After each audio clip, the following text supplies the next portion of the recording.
My name is Judah Dwight Sanders, and I live in Sacramento, California, where I serve as the lead pastor of Living Grace Fellowship Church. One of the reasons that I serve in GCI is because my theology aligns with GCI's. And I knew I needed to serve in a place that understood God and that had a fidelity to Scripture that aligned with mine. But I also see what God is doing in GCI. I see that God is using GCI in some incredible ways, in ways that I don't see in other places. And I am just so privileged to have been invited, not only by God, but by the leadership in GCI to participate in what He's doing in GCI. And I think that I have something to contribute to GCI.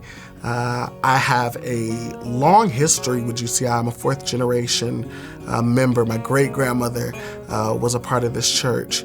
And so there is investment there. And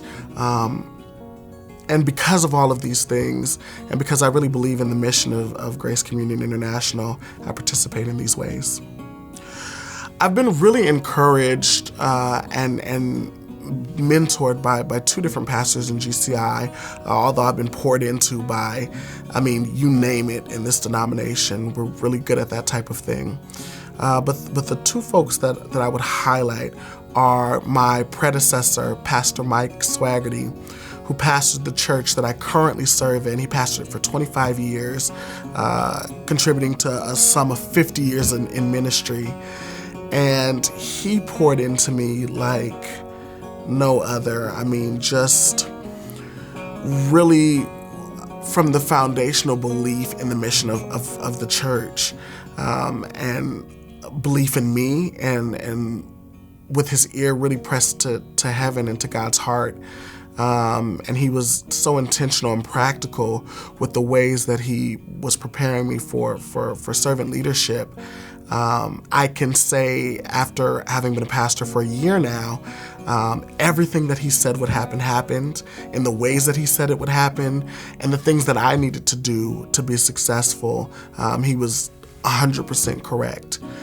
I think what made his impact on me so profound was that it was from such a place of humility. There's no ego attached. He just really wants to see God's church flourish. He's also just really good at what he does. And so it was the combination of having the skill set and having the heart that allowed him to be an incredible mentor, an incredible supervisor. And even now, as he's a member of the church that we both have served at, an incredible friend. The other pastor that really poured out into me was Pastor Jeffrey Broadnex, who served as my ministry coach, even from all the way in Ohio. And what was really special about that for me was that, I'm an African-American pastor in this congregation, which means I'm a minority.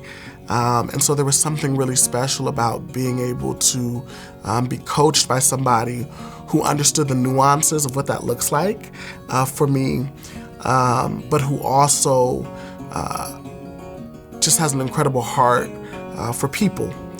And he held me accountable. He called me to the mat, but he also loved on me in ways that it would take 30 minutes to really flesh out and express. But he was available to me, and I appreciated that, especially knowing how impacted his schedule was. And what it said to me was that I was a priority. And I think that matters in any work environment, that you feel like that you matter to the company, you matter to the organization. He made me feel like that. I think I experienced God most through relationships with people. I think that relationships with people are doors to interaction with God. I think that's how it's designed. I really also, I love the text, and I love the thoughtfulness with which God crafted His Word, His written Word, and I just have moments where in my study time where I'm just blown away by what He's doing. And then I also really experienced God through music. I was a worship leader before I was anything else. I was a worshiper before I was anything else.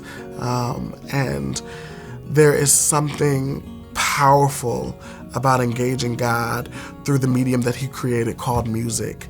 It moves me. It allows me to hear from Him. I think that that worshiping God through music does a couple of things. One, I think it allows you to see things a little closer to from God's perspective, because I think that worship through music is a central location for revelation, for hearing from God.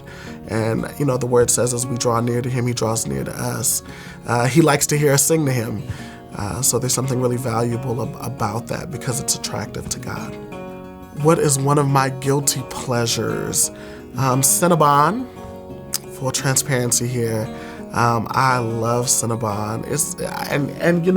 I don't even think I need to be guilty about that. God made that with me on His mind, knowing that I would get a new and redeemed body one day. So it is definitely one of my pleasures. I'm also a huge Golden Girls fan, the TV show Golden Girls. It's probably the TV show I watch the most. I've seen every episode probably 20 times in 7 seasons.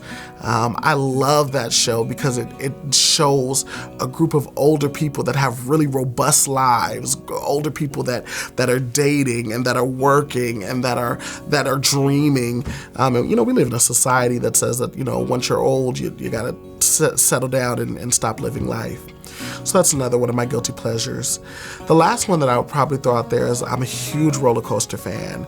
I go to theme parks to ride roller coasters. In fact, most of my family has been disinvited from joining me when I go to theme parks because they don't want to ride roller coasters. I don't want to eat churros. I don't want to eat cotton candy. I don't want to see the elephants. I want to get on the rides. And if you're not down with that, well, listen, we can meet at a coffee shop, but don't come with me to the theme park. So those are some of the things that I enjoy.